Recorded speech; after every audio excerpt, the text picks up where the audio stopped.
Okay, round 2, man, that was rough. We had some redneck technical difficulties. I had to go get my shotgun, and we're out of bullets, so the computer wouldn't work. So it's okay. The car battery actually died, so all our equipment quit working. So that's kind of where we're at. And then now Ron's over here trying to double play us over here, so everybody can hear us like 3 times because we got super important stuff to say. Well, I gotta make sure I can hear myself, man. I got a beautiful voice. You do. You do have a very beautiful voice, man. Silky smooth, very white. Hey, so we've got a couple of just good old-fashioned fishermen that wanted to come on the show and lie to us tonight. And so we have got Mr. Mike Maye. He's telling me about the size of his bait. And... you jealous? Probably. I am probably a little jealous. So we got Mr. Mike Maye and his boss. Yep. Miss K, the boss. Farm raiser. Yes. Hell raiser. And you missed chicken raiser, goat raiser. We had a really good conversation going earlier, and we talked about him and getting his Richard Wigglers up and firm. We're gonna go back to that, man. Soft. Everybody wants to hear it because, I mean, we're the only ones that got to hear it earlier. We were having a good time. We were. Everybody got to see us laughing like idiots with no sound. That's probably even more impressive. It's like a really bad mime show, right?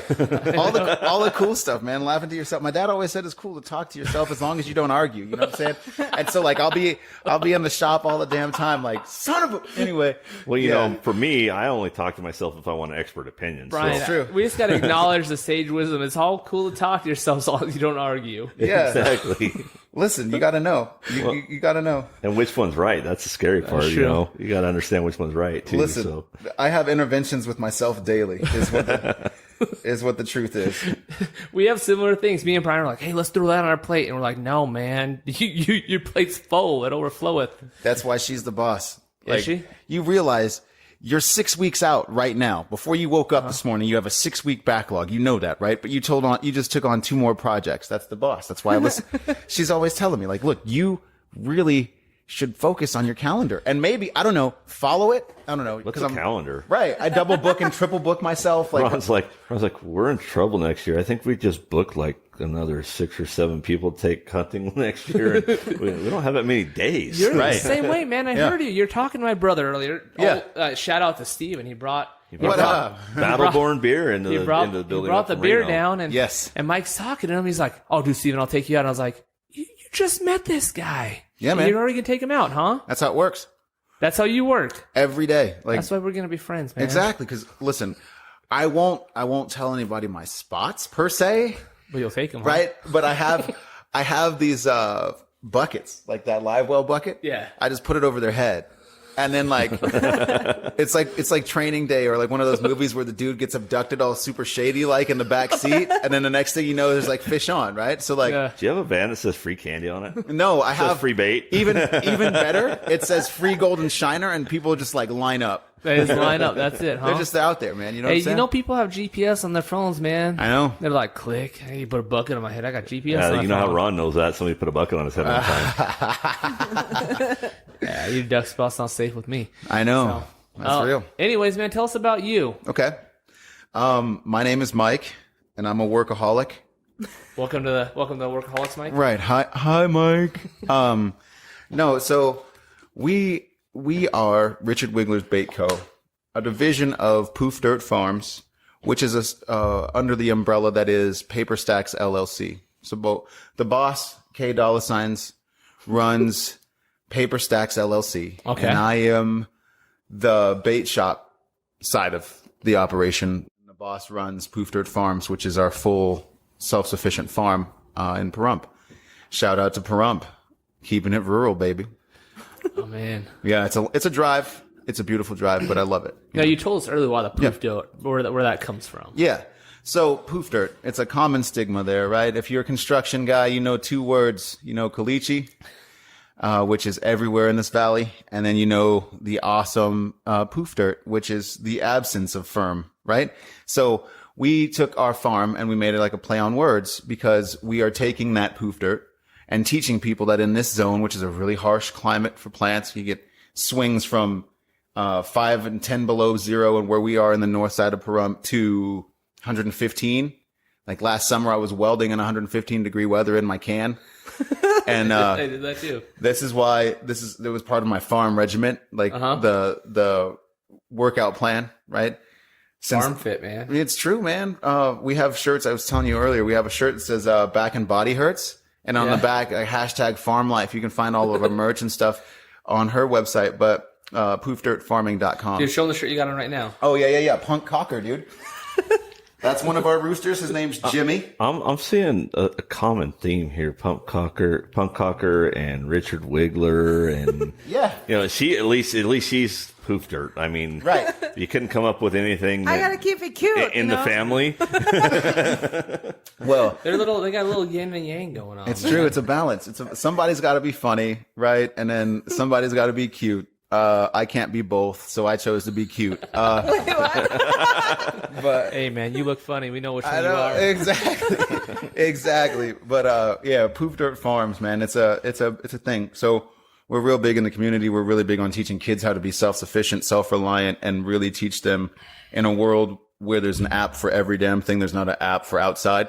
So we're teaching kids how to get outside and, like, I don't know, not be on their phones, because we go to a lot of places where there's no service.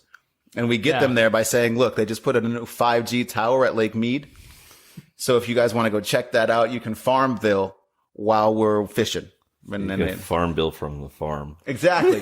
Yeah, there's a game that these kids play all the time, and I'm like, listen, this is like that, but for real.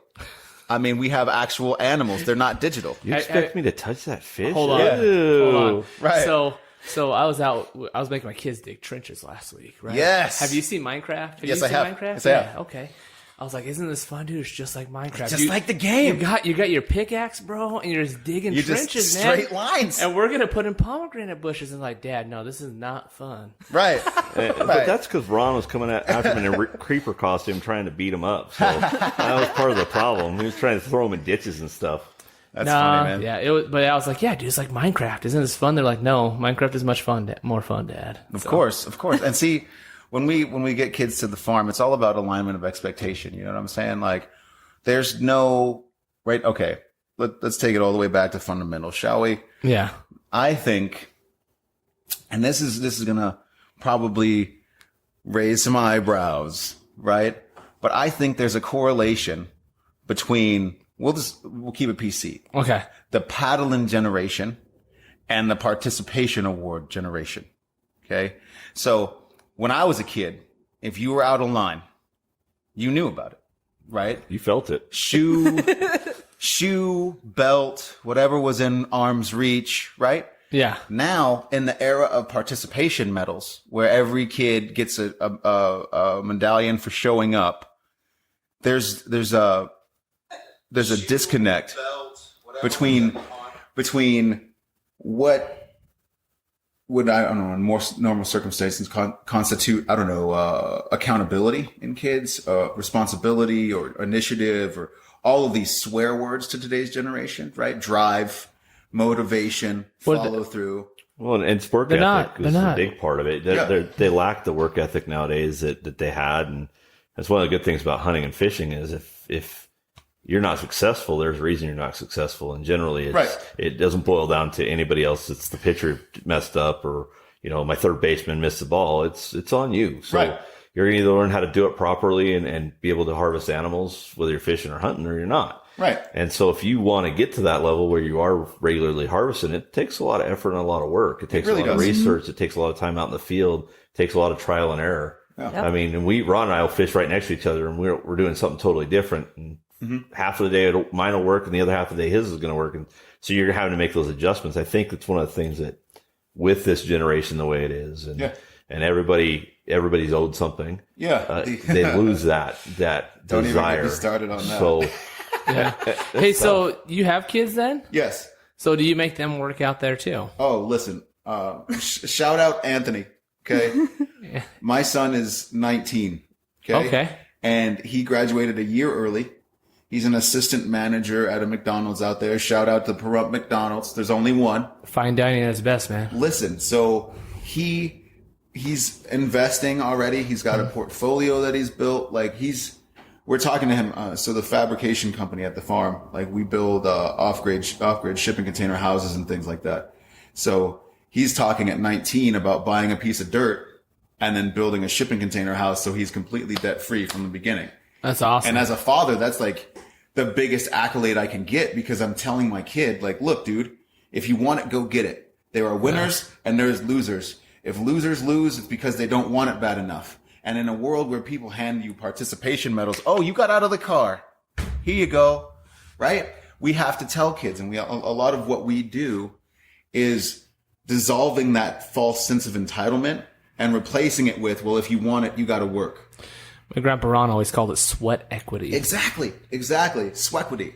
You know, and Ron and I, we were lucky enough to where we just introduced last week or the week before, the Win You Sportsman's program for us. And so we're going to take those kids out and get them out in the field and hunting. And part of that is, you know, each step of the way, not only are you having to learn, okay, you're going to go out and fish on the fishing stuff, but you're going to have to learn the conservation side of it. Right. You have to learn the habitat side of it, how you restore habitats, how you cook it, how you clean it, how to ethically harvest. Right. And so those are the things that a lot of these kids are missing. And then we're gearing it towards the underprivileged and troubled youth segment. So you take those kids that would never have that. So a lot of, and again, we're going to be a little bit, probably make some people mad that would hear it, but there's a certain segment of the population that the accountability is lacking a lot of times. Yeah.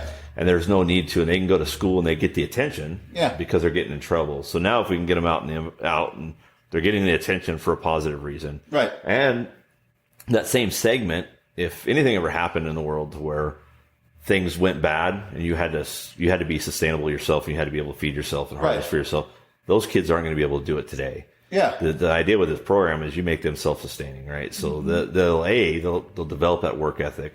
They'll get their face in front of people. For long term, you can create a positive impact. Right. But if the world comes to crap and they need to go feed themselves and they need to go harvest a deer, you better have friends that are farmers or know how to do it. Or you're hunters. And so these kids will be able to go out and say, hey, I want to get a deer. I'm going to go grab a deer. Right.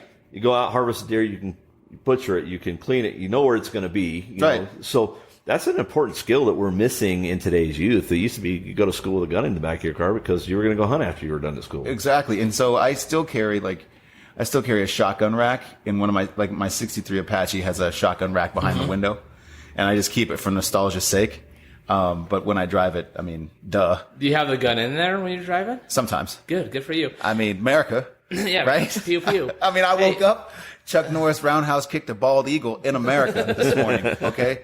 Hey, so do you think, like, going back to the kids and them Yeah. not having work ethic, I always feel like an old grouchy man when I say that. Like, Me too. Kids don't have work ethic. I feel like my father when I say that. But I wonder, because, like you said, your kid's a hard worker. Yeah. My kids are all hard workers. I've got 5, and they're all. You've got a crew, dude. What's up? Yeah, man, I got my own labor force. That's right. I call Stoker labor force. No, but like I've got a few, and they all, when I ask them to do something, they hustle and get it done. Yeah. I wonder if it's just not having the opportunity to have that mindset and not being trained to hustle. Well, parents don't want to get out outside now. Yeah. So our kids are lucky because we want to get in and we want to do it. So we want to be outside. We want to be out in the field. We want to hunt. We want to fish. Yeah. We want to farm. We had goats at our house. My kids have a pretty good work ethic as well, but a lot of parents don't want to get out of the house. Right. And it's so much has to do with environment and conditioning, right? So I hate the term that I'm about to use. At risk, underprivileged.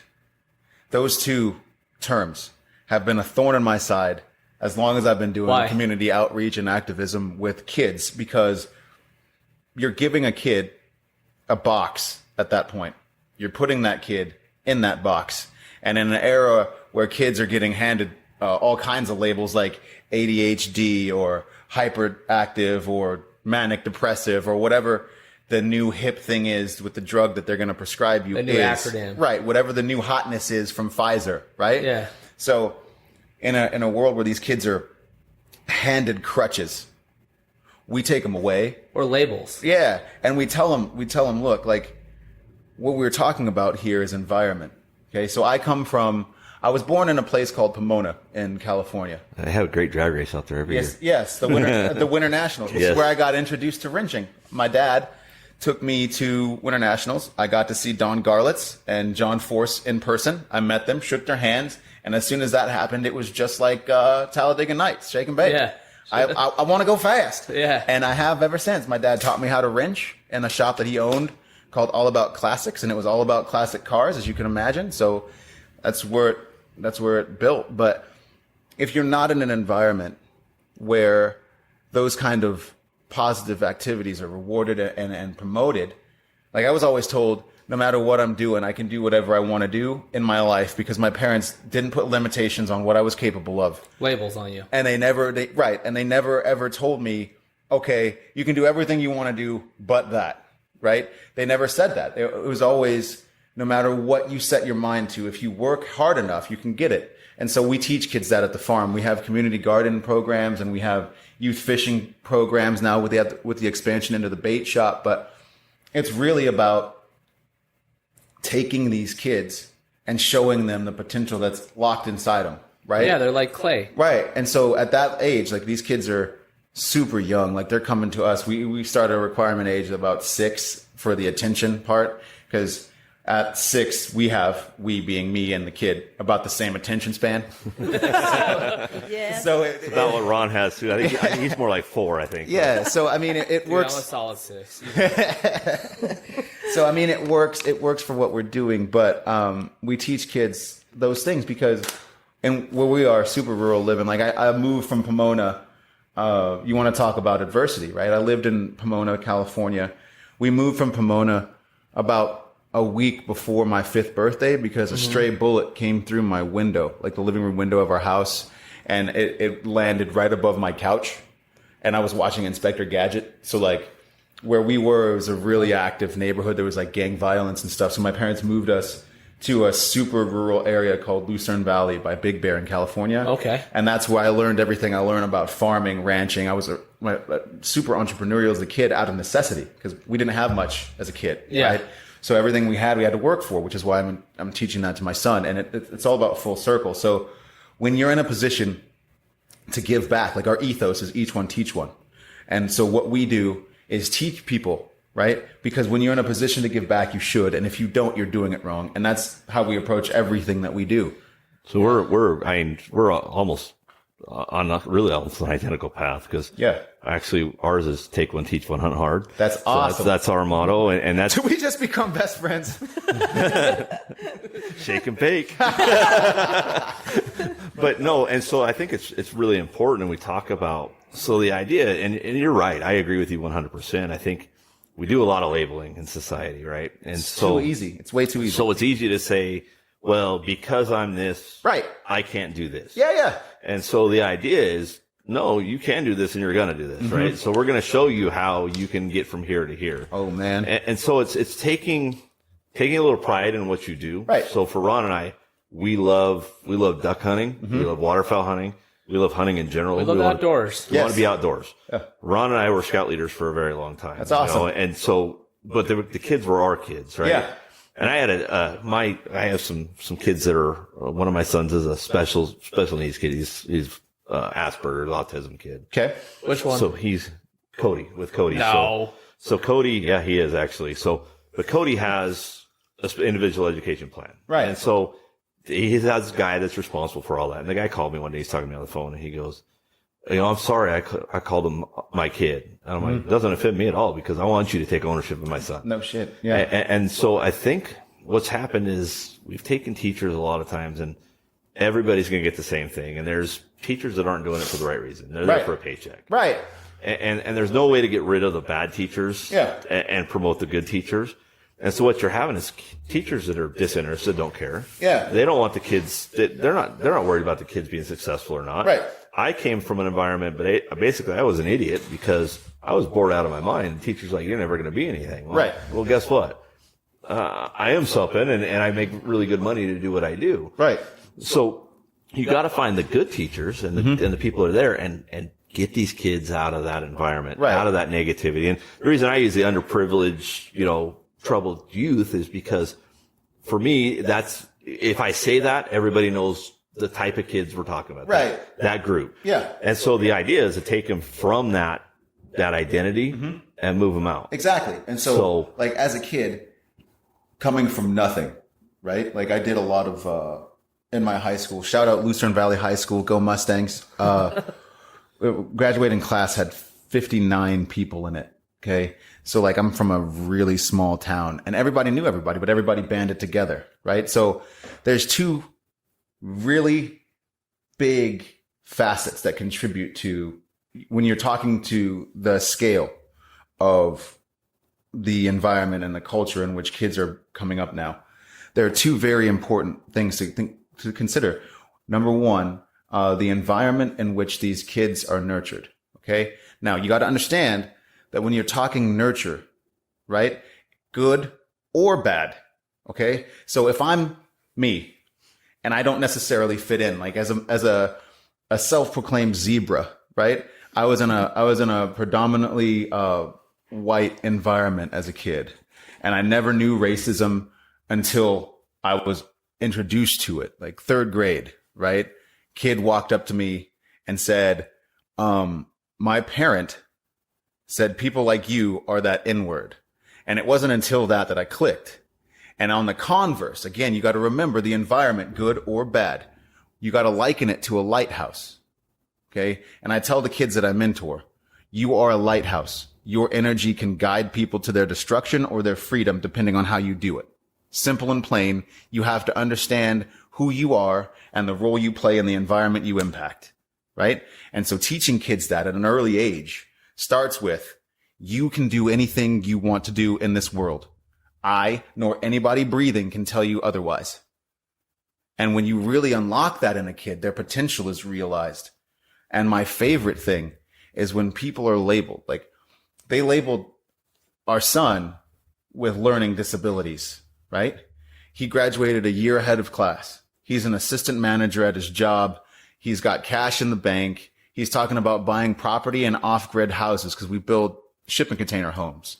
So, he's already at 19 talking about things that people my age are talking about, like acquiring property. They're dreaming about it. Right. You're right. You're right. And it's funny because you set kids up and a lot of times we kind of put kids where some adult thinks they belong. Right. Mm-hmm. And a lot of times it's great because if you tell a fish to climb a tree, right, the fish is going to be a failure. Right.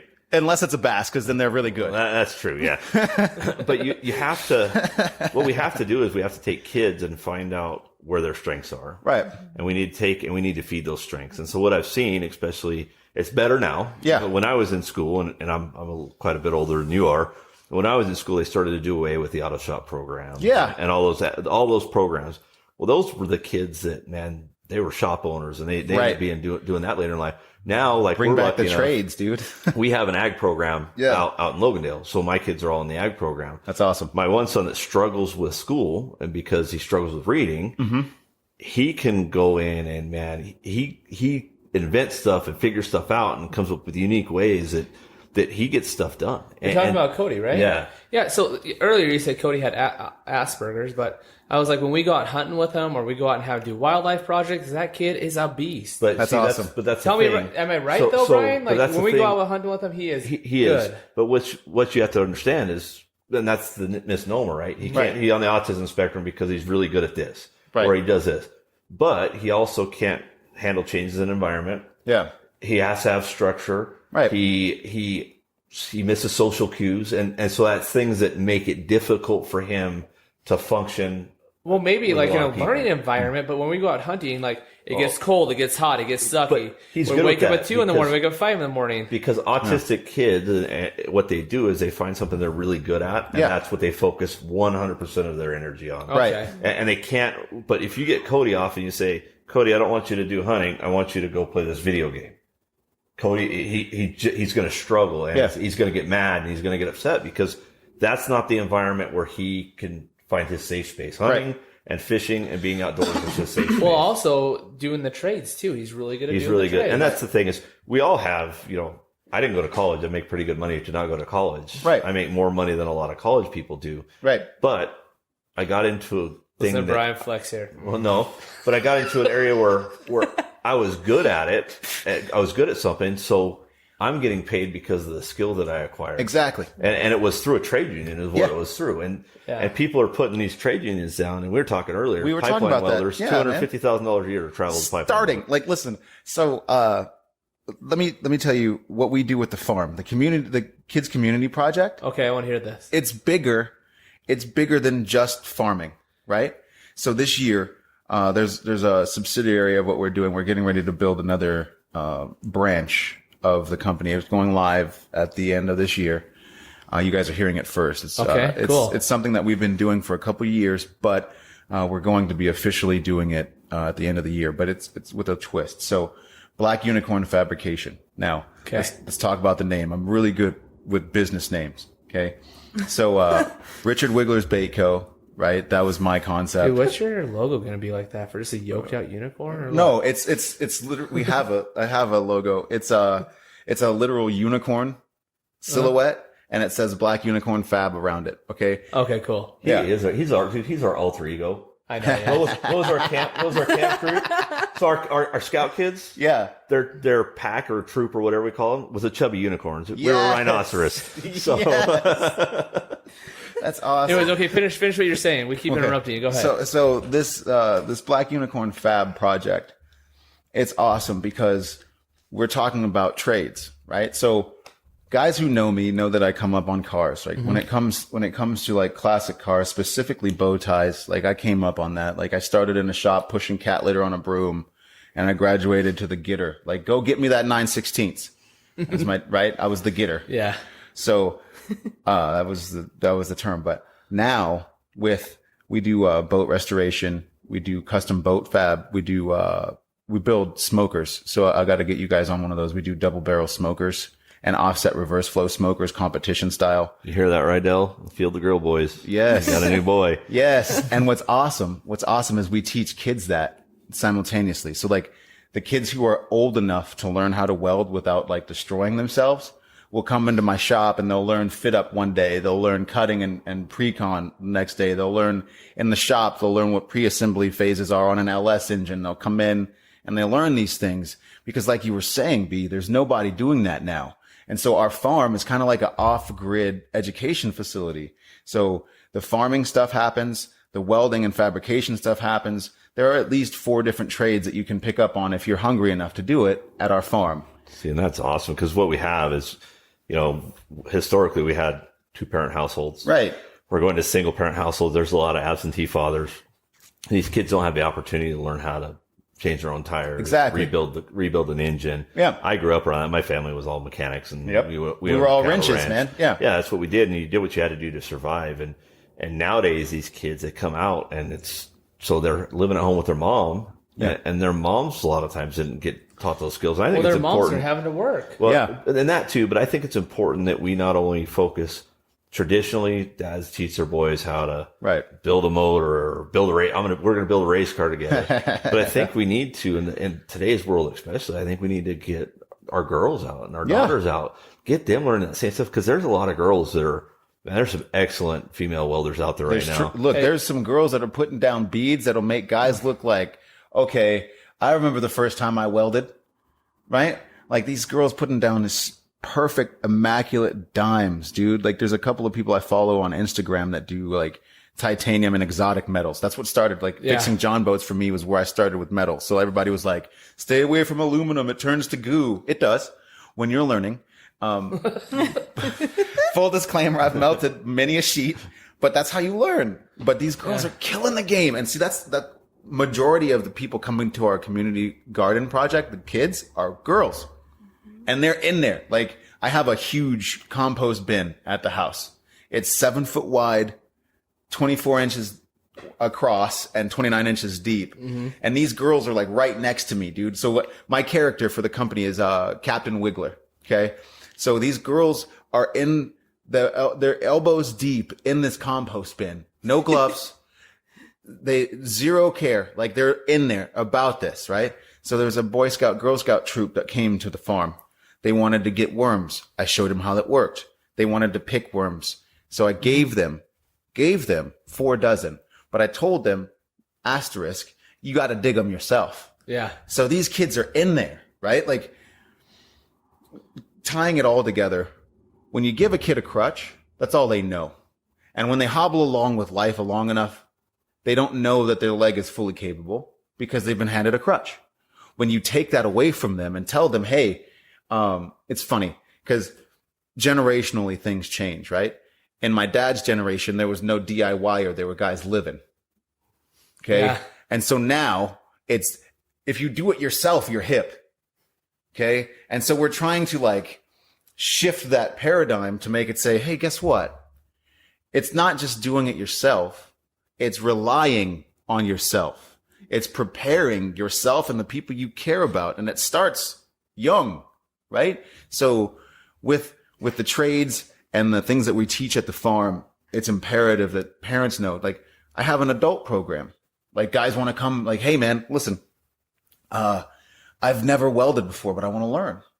So you start cutting metal, right? And learning how to not, right? Not cut your hands up? Is that what you're Still, saying? yeah, still got all 10, right? Did you count to make sure you had them when you Yeah, came in today? yeah, made sure. Like, I'm still successful. I was doing some fit up this morning that left me kind of questioning life. But yeah, I was building an outboard motor stand and I'm like, all right, let me show you guys how to cut some steel. But when you get kids out and you tell them, hey, listen, these people are going to give you whatever. It's just like, my favorite is working with ADHD kids because society tells them that they can't focus. I was told I can't focus. My ADHD allows me to do multiple things at once with voracious intensity. Like I am, like, if you know me long enough to know how, you guys will probably feel it by the time we're done here, but everything I do from sun up to sundown is 100% of who I am. And as a kid, people were like, you want to focus on one thing and do it well. And you want to do it. But I wanted to do everything. Well, that's the thing is Ron and I are both paramedics. And so see, you get into that world and you can't be task focused on one thing. And so you'd be driving 100 miles an hour, talking on the radio, dealing with your partner in the back and doing all that stuff. And so for my industry, being in construction industry and being an inspector is I've got to be able to have my head 20 different places. Have to. And so that skill that everybody's calling a negative thing. Yeah. That's a skill that you can use to your advantage. And you talk about the kids that are on the spectrum, those spectrum kids. Yeah. They're excellent in certain things and you're not going to find anybody better at certain tasks. Exactly. And so you get somebody that has a passion for something and maybe is more on the autistic side, man. They're going to be some of the best people you're going to have doing that work because they're going to know everything about whatever that is. I have a cousin, her daughter, it was peacocks for a while. That's awesome. She knew everything there was to know about peacocks. And I'm like, well, I'll send her some feathers because I got peacock in my backyard. You know, right. I'll send her some stuff. But I think that's the problem is we don't look at the positive side. So I'm a true believer in I don't care what your issue is.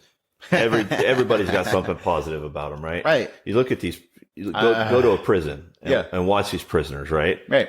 If they would take their focus and put it into something good instead of crime, a lot of those guys would be multimillionaire entrepreneurs, right? Right.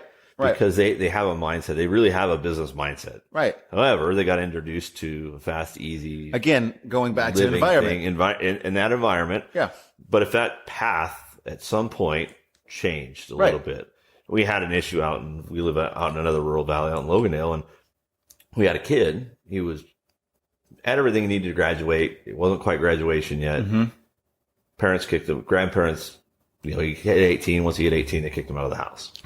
So now you got a homeless kid, right? Yeah. And so that breaks my heart. I call one of our church leaders out there. I'm like, look, here's the deal. We get to choose the direction this kid's going. The kid was already pre-enlisted in the Army. Right. But he had to have a diploma first. Right. And so now we're at a crossroads. It's an impasse. Yeah. So he's either going to go down the road we don't want him to go down, or he's going to go down the positive road. Mm-hmm. So we worked with the school district and at school, and they graduated him early because he had everything he needed. So he was able to get his diploma early. Right. Got with his recruiter. His recruiter came and got him early, took him up to his mom's house so he could stay for a month or so. Okay. Until he could fully enlist. So we have those opportunities almost every day to take a kid and just give them a positive impact. And that one positive statement a lot of times turns the whole world around for some of these kids. Well, bringing it back to you, like It's farming, ripples, man. it's Yeah. a lot like farming, right? Yes. Yeah, like like everybody might say, oh, that's not a good plant. Right. But if you farm it right and you trim it right and you grow it right, it could really produce. Well, it's just like That's the thing. Yeah. growing peppers. You know this. So if you're growing peppers, if you put certain plants too close to a pepper, Yeah. guess what you're going to get? Right. A pepper that's okay, and the Yeah. other plant's going to be crap because it's going to taste like a pepper. Exactly. And so we have influence and we go into society. We have influence on people every single day. Yeah. And so I'm a big believer in you're going to give up positive energy or negative energy, and you Right. get to decide. When you give up a positive energy, I can go and tell you you're stupid all day long, but I'm not going to get you to correct anything. Right. But when I tell you the positive things you're doing and hey, you're struggling over here, but man, you're really accelerating over here. Let's concentrate on where you're doing well over here. Right. And a lot of times what happens is they realize a lot of these kids have never been told they can do anything. Right. And so once They've been told the opposite, actually. Yes. You can't do anything. once you show them one positive thing that they can do and they start getting really good at it, Yeah. they start bringing up all the stuff that they're not so good at because they realize that I can do this. And now I'm going to go step back and try Right. a little bit harder because why try? If I already know I can't do it, why even try it? we almost live in a generation where everybody's afraid to fail. Well, and that's a good point because there's a correlation, like we were talking about earlier. There's a correlation between the we'll call it the paddling generation, right? There's a disconnect generationally between the paddling generation, the microwave generation, and now the evolution of the microwave generation, right? Which is the Amazon era. So, and sprinkle in on top of that a little Corona. Now you have kids who are socially distant because they had to be. Yeah. Compound that, they're reliant on technology. So I've had entire conversations with people who talk to me like they're talking in text, 1 and 2 word responses and things like that. It's a common Like, is that thing. in person you've had those conversations? Yes, like we're talking right now. Okay. BRB. Right. So on our It's Like, like what? you blink in the face and like, LOL. right, or well, one of Emoji. yeah. I'll give you a perfect example. So The emoji's your face, man. You gotta smile. right, like when people are talking, and you can tell like they're engaged in the conversation. When we did a lot of public speaking, and I did a lot of public speaking and motivational speaking in high school with a program called Youth to Youth, where we spoke to at-risk kids about their choices and the impact that they make and how every one of those things stair steps and dominoes. But when you're talking about these situations where these kids are at an impasse, right? A lot of people don't understand the value of their energy and the role it plays in the day-to-day struggle, right? So when we're talking with kids on the farm, one of the biggest things that we have is the alignment of expectation. Because when you give a kid a skill set and you teach them that through that work ethic, that confidence is born, all of those labels, all of the boxes that they have been previously subscribed to are now being unchecked. You see what I'm saying? And we live every day to make that light bulb moment happen with kids and their families, because we've had conversations where the parents will come to us and pull us on the side. Like last year was really awesome. We had our pepper plants, and these kids who would never ever eat vegetables are like running, jumping into our crop beds and grabbing peppers off the tree. Their parents are taking awestruck photos of them. But it's all about giving those people. What kind of peppers were these kids eating, man? Those ones were like Scotch bonnet. Scotch bonnet and Serranos. They were heavy. So those kids are, But they those weren't kids like- are brutal. Yeah, but they weren't like death spiral heavy. They were like the middle of the road, right? Okay. But their parents were still like, this is awesome. Because what does it do? It teaches the kid to limit only what they limit, not limit themselves as they're described, or God forbid, they're pushed into. A box. Right. And it's forever a box from that point. Yeah. And so we're all about lifting blinders, right? And now with the expansion into the bait company, we teach kids, leave it better than you found it. You are responsible for the environment that you live in. You are the future of the planet. As such, you have to be responsible. Like, we have a Earth Day cleanup coming up next Thursday.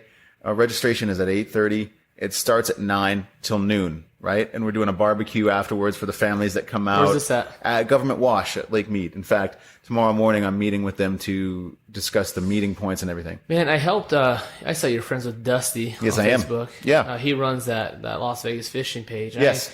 The Wind Group went out there and helped him clean up Boulder Beach. Yeah.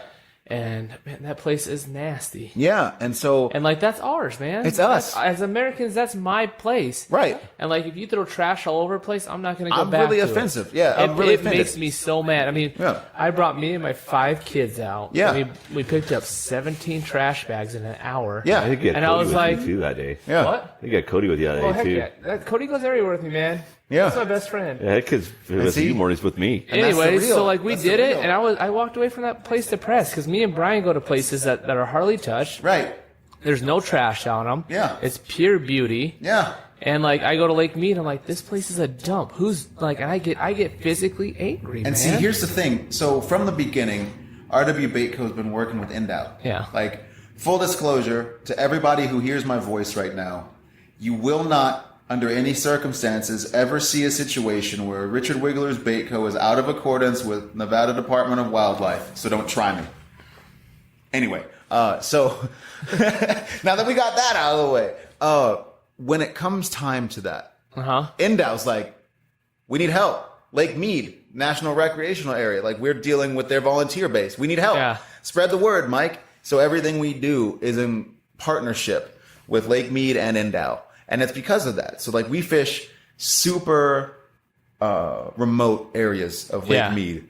And recently we went to a spot that you can only access. Like, I think I showed it to you off camera. Okay, fair Right. enough. So he had a bucket on his head. so Right.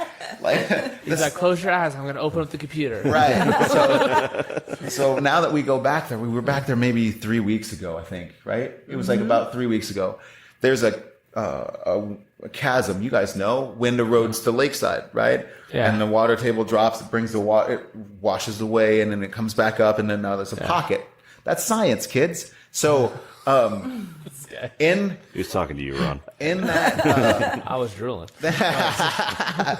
in that area, there was maybe a 10 or 15 foot chasm. So there's a piece of sediment, and then the wind had eroded it, the water had eroded it, and inside there used to be nothing. Like, last year we went there and you could see water about 20 foot down. Now all you see is Modelo boxes, trash bags, and all these things. So we've teamed with Lake Mead and Tiny Boat Universe Nevada. Shout out Chris Myers, right? Those guys are good people. Yeah. To spread the word about accountability, taking back our spots. So RW Baitco has a series. It's called Reclaim the Spot. This government wash series is the first stop on it. It's kicking off on Earth Day, right? And so once a month, our membership, shout out the Wiggler Army. Okay. That's when we're out, we wiggle strong because we wiggle on. Okay. So This is what she said. yeah, that's coming. Our merch, our shirts are coming for that too. Okay. It's gonna say Wiggler. Anyway, but when we go out, it teaches people. It's accountability. The Reclaim the Spot series is all about that. And so we do a lot of outreach with kids in Pahrump because there's nobody really investing in them the way that community should invest in them, the way I came up, the way we came up, right? So we did a thing for the skate park out there, and it inspired what we're doing here. So there's a skate park out there at Ian Deutsch, right? There's no lights there. Shout out skate park kids who know about this story. We put up a festival, my clothing company. So we own a clothing company called If I May Clothing Co. Yeah. They do a lot of the merch stuff that we did for artist development stuff on the music side of my life.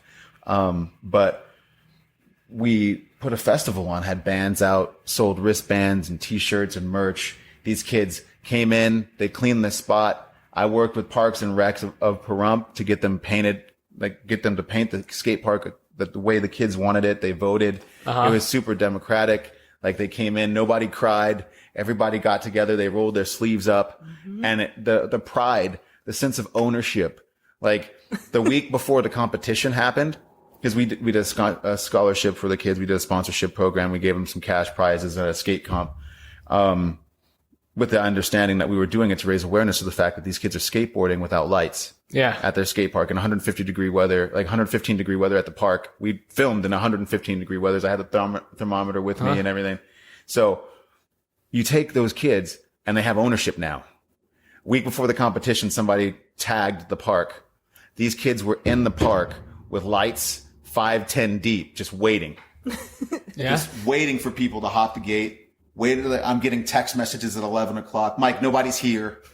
But that's that kind of ownership is what we're trying to inspire in the fishing community, because everybody sees it, everybody walks past it, and all it takes is one person with a trash bag to be like, "Oh, hey, look, you can do this. It won't kill you. I know it's not yours, but we're doing this to make the world a better place for my kid, your kid, our kids." Yeah, and then like if someone sees you picking up trash, they're gonna feel guilty. They're not gonna leave their stuff. And we have, Right. Maybe, I don't know. we have Right, the same well- problem in our world too. The death Yeah, thing. You go into I'm sure. Overton, and man, I probably picked up 2 cases of shells one day. You know how many bullets are in a case, man? There are 20, right? No, they're 250. 250. So- Two of Oh, those. in a full case? in a full case. So we're talking full case. in a It's box, not a box. In Okay. a box, there's 25. You're right. Right, And 25. then there's 10 boxes per So case. Ron, that So same he picked exact up blind. 500 bullet shells. So Ron in that same blind, Well, good on you. probably a week before, had that same blind and did the same exact thing in the same blind. So there, it's just, you know, It's irresponsible. and then what happens is what we get is a lot of pushback that Endow should be doing this and Endow should be doing that. Well, they're really limited No, they on shouldn't. resources. They and are. we should be taking care of our own. I don't care Yes. whether it's Lake Mead. I have the pleasure. I get to go out there quite a bit because my Yeah. job takes me out there a lot. Mine too. and so yeah, I would hope so. Hey, you need his job, man. It sounds Yeah, better than his job's yours. much funner than my job, I think. So You're just yelling at people. exactly, I He's making sit in my people truck and yell smile. at people, and he actually gets to catch fish. People never smile when you come around in your job, right? People like me, but I'm not yelling at them. But no, so I get to see it firsthand, and we actually have some facilities up in Mount Charleston. And I Yeah. went up there one day, and I'm like, "This is the most disgusting thing I've ever seen." Yeah, it's sad. That's what it is. Too? Oh yeah, Yeah. it's horrible. It's horrible, and it's really simple. Like if you go up to Cold Creek, it's a small body. Like people go up there trout fishing, man. Yeah. They go out there with their OHVs and they're out here riding, and I come out there for such a small spot. Trash is so deep. Well, and people, if you just bad. It's all you gotta bad. do is pick up your crap. It's called taking ownership. You That's what we're talking about. That's you the got to moral of the understand story. that you own this land as an American. Right. Like the national parks are yours. Right. The BLM land is It's yours. yours.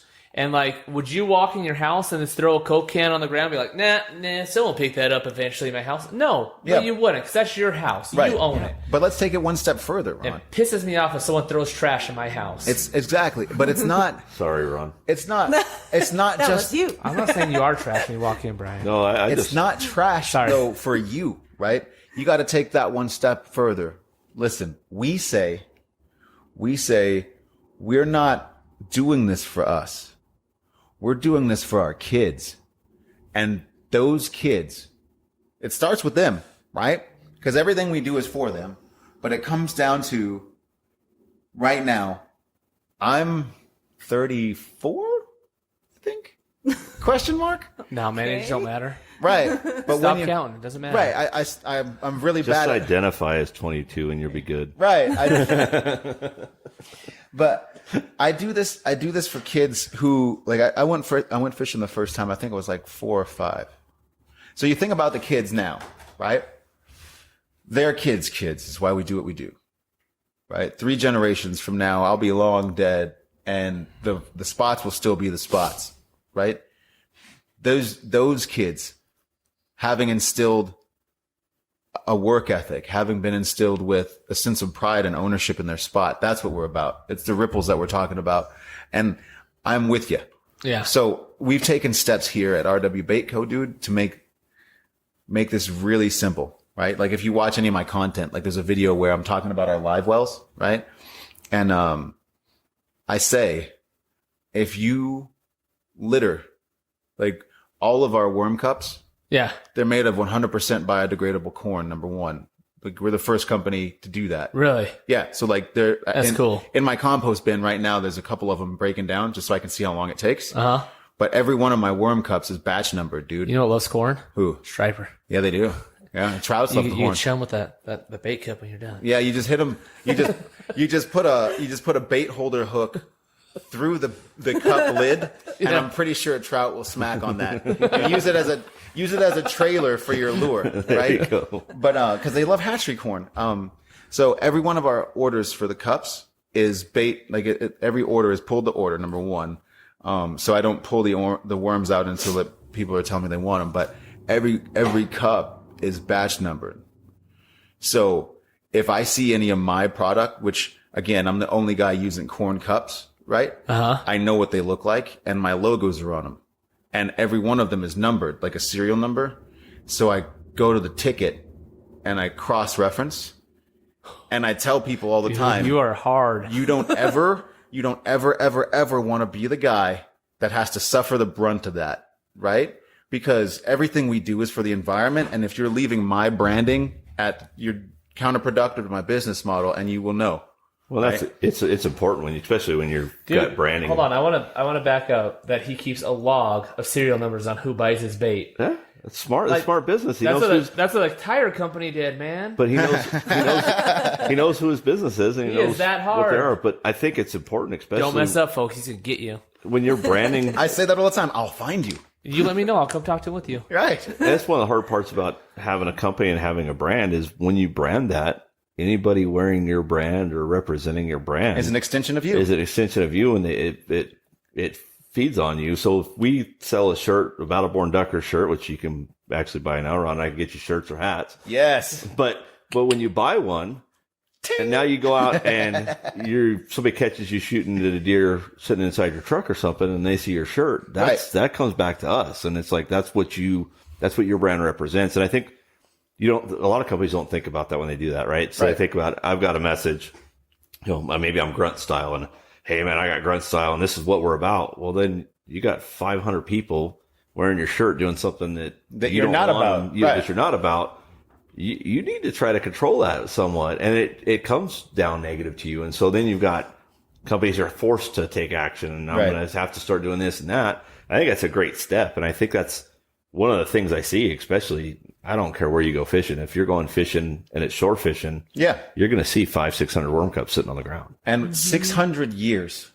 Yeah. Think about this. Fishing line to disintegrate, 600 years. So every time you bird nest, right? And you're just that guy that cuts it off, and then a guy like me comes by with a trash bag. Mm-hmm. Had that not happened, that stuff would sit there. God forbid it doesn't kill a bird or another one of those nesting animals. And by the way, their habitat that you're screwing up, right?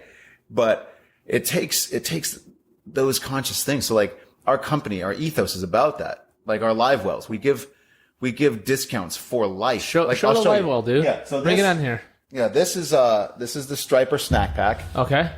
And we call it the Striper snack pack because it's light, tactical. Hold it up here a little bit. Oh yeah, He's got it right in front of the camera. Here, Okay, so- perfect. yeah. Yeah, go ahead. So check it out. This is the Striper snack pack. It's a 13 can rigid cooler. Okay. Shout out to Igloo because we're working with them now. You just heard it from us.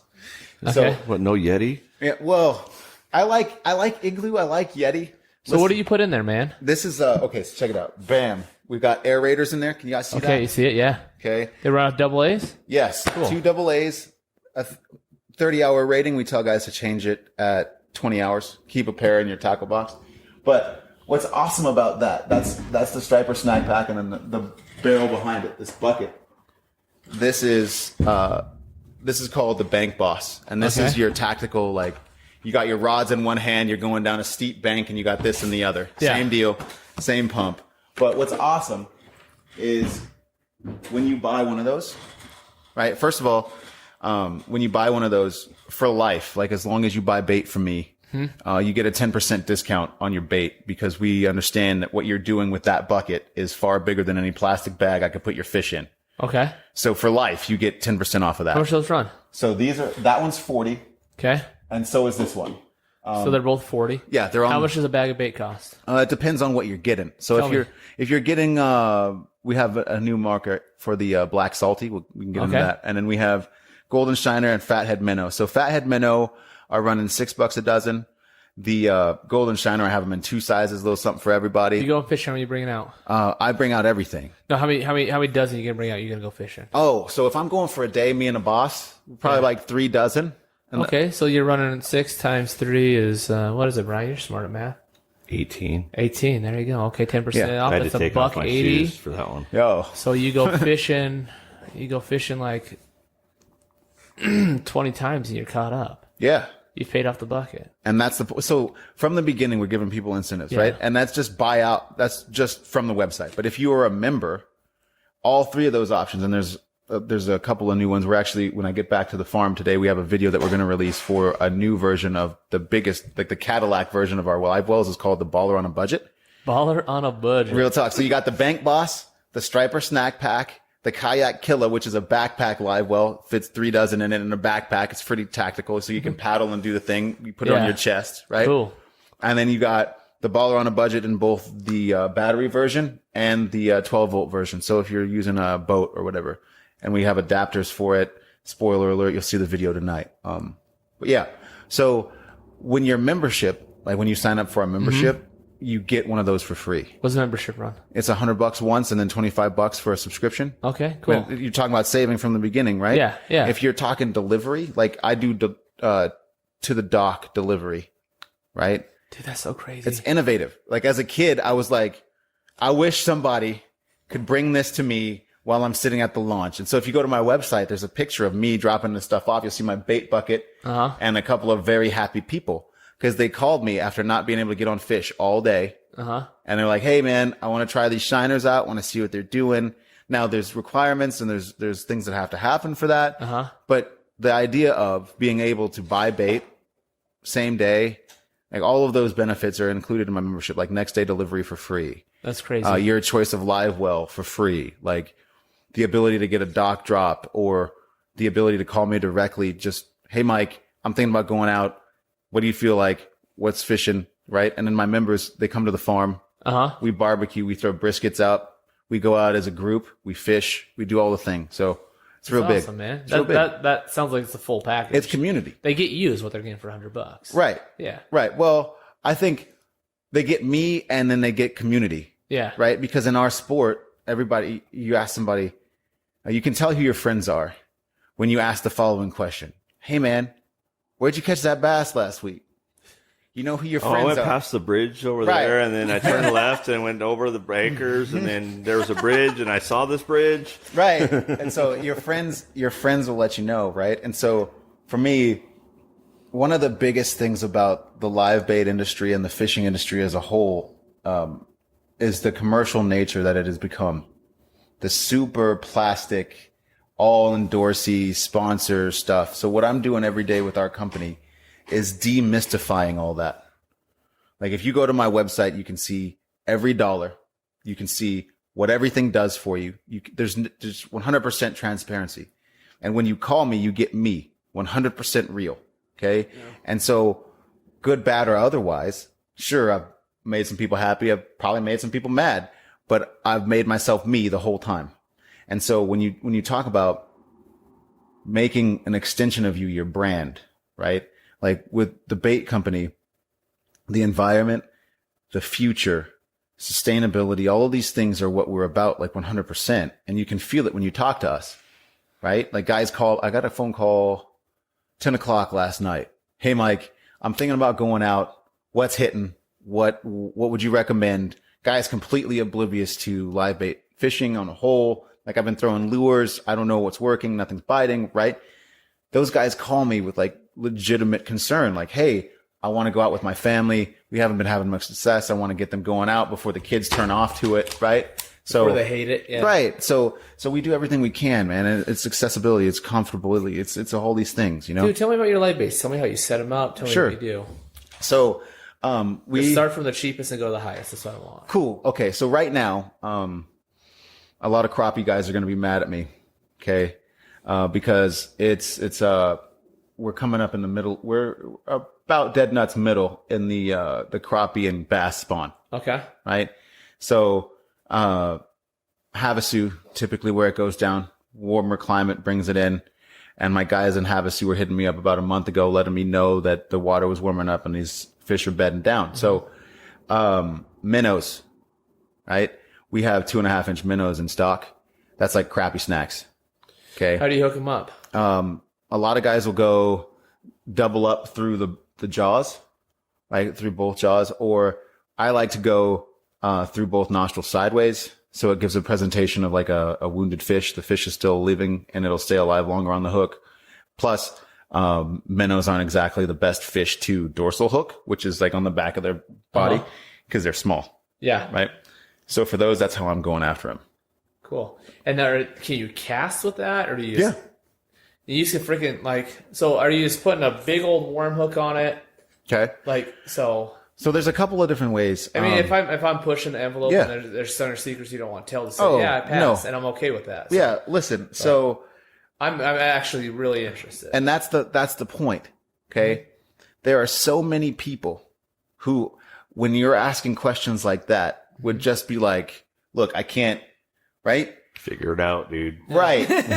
So at RW, we are all about demystifying that 100%. So give you an example.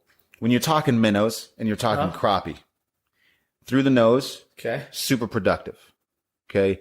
I personally, in through the mouth, upward, out through the one nostril. That's allowing it to have a natural presentation and live a lot longer on the hook. Okay. Okay. And that same technique will work in a lot of live bait rigging. Okay. With your bigger species like the shiner and 3 and 4, you can throw it, at the anal fin. A lot of guys will do that to change the direction of the bait. It'll swim downward, or at the dorsal fin just behind it. On the shiner, there's a line. There's a literal gold line across the half of it. That's the spine. You don't want to hit it below that. You'll kill it.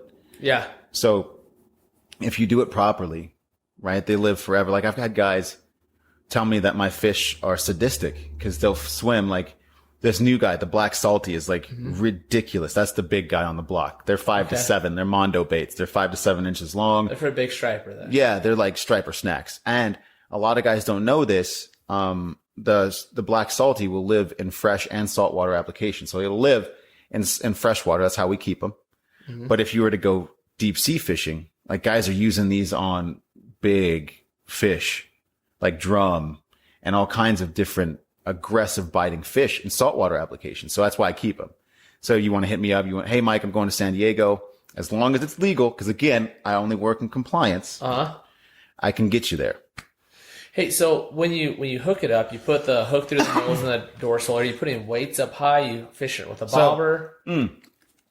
Depends on the species you're targeting. Okay. So right now, a lot of stripers are holding deep. Okay. And they'll come up to feed. Usually in the nighttime is the most productivity. And I tell guys that now, get in the habit of fishing at night. Because it's not 120 degrees, it's bearable. It's like 100. So you can still, get after it at night. 118 and a half. It's Right. not 120 though. Right. So I tell guys to get in the habit of doing night fishing because that's when a lot of the aggressive striper come up from the deep. And if you're trying to get them where they live, like I got guys telling me 50 and 60 foot trolling on the slow, right? And they'll get hits. But when we're talking leaders and we're talking rigs, we have teamed with Gitter Done Tackle. It's my buddy Corey Gitter. Where are they out of? Minnesota. Cool. Yeah. Okay. Awesome. And so Corey makes these awesome rigs. And we have leaders like the Wiggler rig is a signature. Is that on your website? Yeah. So if you go on Angler's Edge. See if you can pull it up. But yeah, go ahead. Yeah. So if you go on Angler's Edge, you can see all of the different rigs and leaders. We have no-roll rigs. We have Carolina rigs for catfish anglers. My rig is a hybrid. It's a modification. There you go. Angler's Edge. Yeah. So go storefront. Where's more? Where's more? Right over here. Yeah, go to more. There. Anglers helping anglers. There you go. So go down.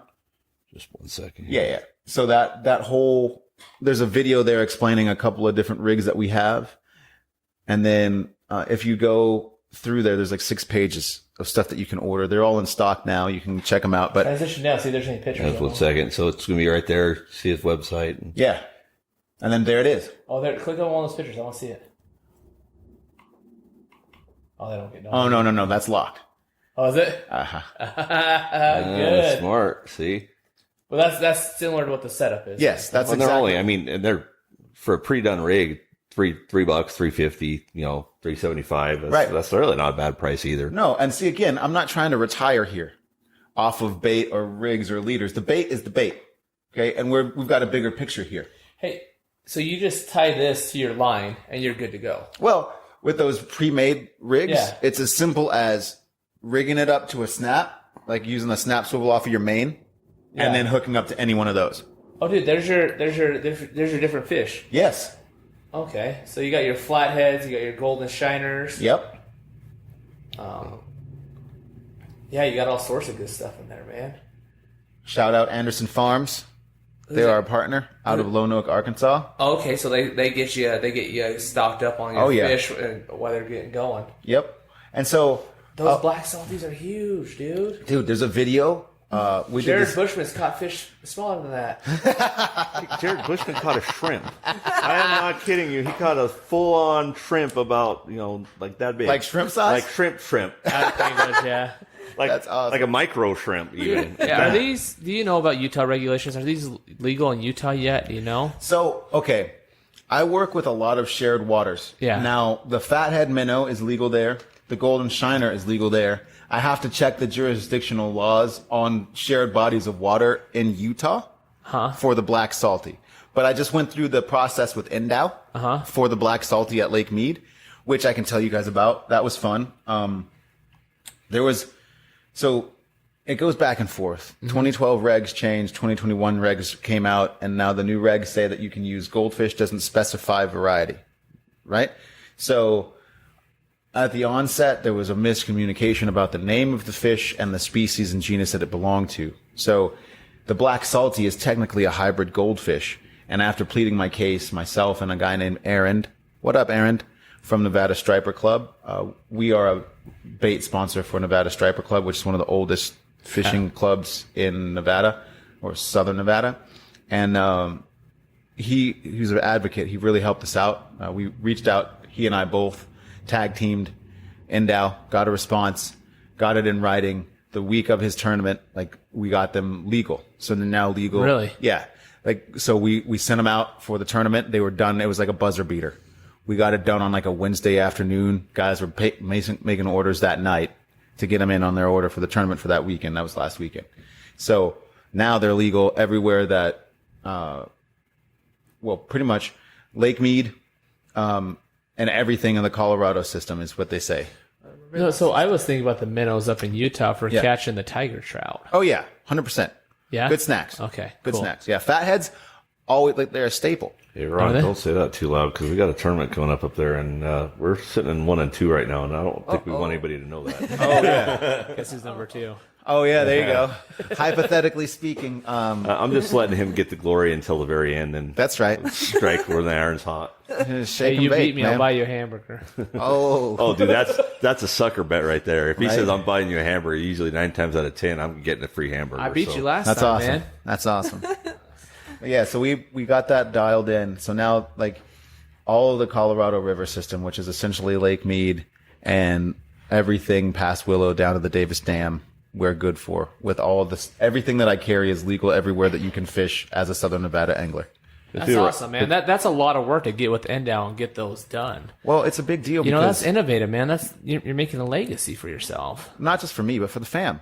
Well, you know? Well, what It's the problem true. is, You humble, man. You a humble guy. what happens Yeah. with I mean, I really am trying to stay humble about the whole thing. fishermen and hunters and all that stuff. One of the big things we have, and Ron and I see this all the time, is, people don't want to have anything to do with Endow. Game warden shows up. Yeah, there's a stigma, right? And so one of the things that Ron and I are really pushing is that we do a youth duck hunt. Yep. Beginning of the season, the end of the season. When we do that duck hunt, our big thing is we want game wardens there. Have to.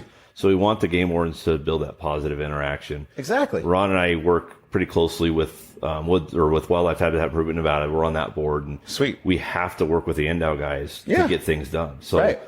we had an issue where we did some work, and NDOW was like, "Hey, just hold off for a little bit." Well, there was miscommunication. The work got done. Mm-hmm. First thing Ron did is call the NDOW guy and say, "Hey, Right. sorry, this is what happened. This is what we did.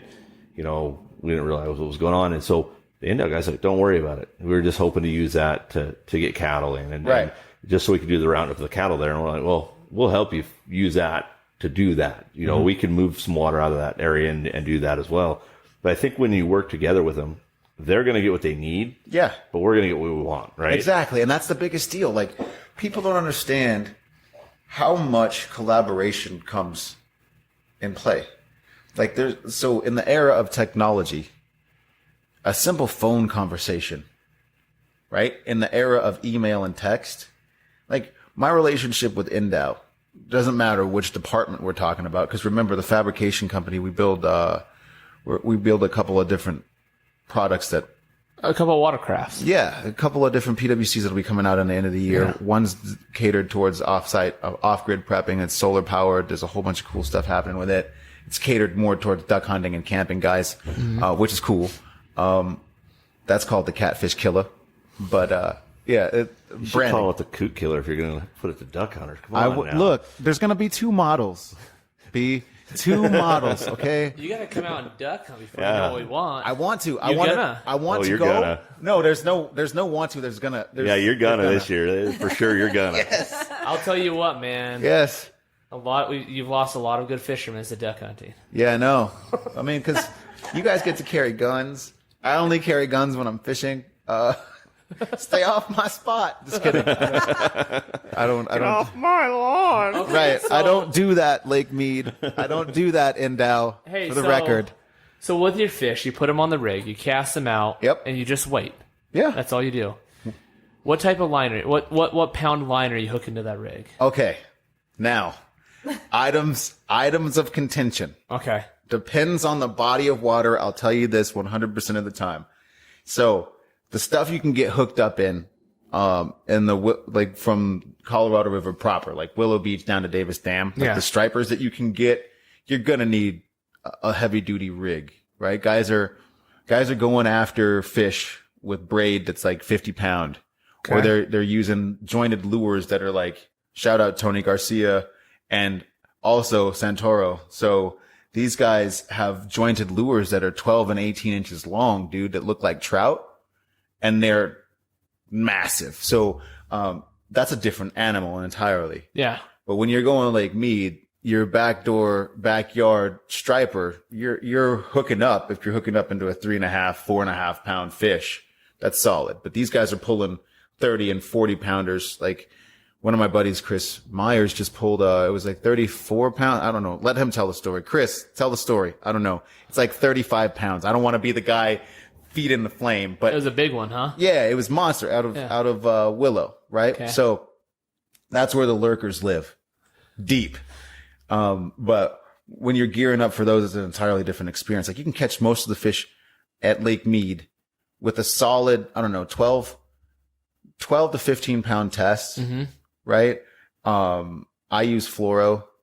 Some of my people use top water. Some of them use mono for the Is there any heavier reason stuff. not to go with a heavier line when you're fishing? Well, I mean, with trout, I know they're really finicky. But yeah, a lot of these bass and a lot of the striped bass, the aggressive bite, they don't want to see it and they don't want to feel the resistance. So a lot of guys screw up by going with like a heavier mono. I tell guys all the time.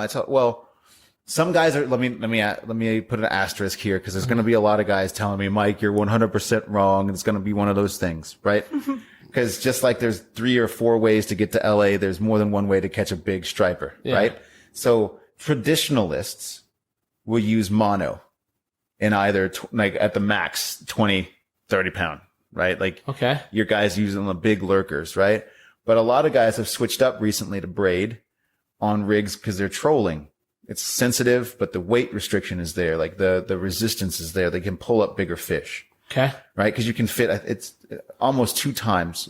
It's considerably more line on the reel when it's braided, and it's more responsive. It's far more durable. It's less prone to snapping off. And when you're going after big stuff at willow, that's what guys use. A lot of guys use braid, but I'm a fluorocarbon guy, right? So I use fluoro.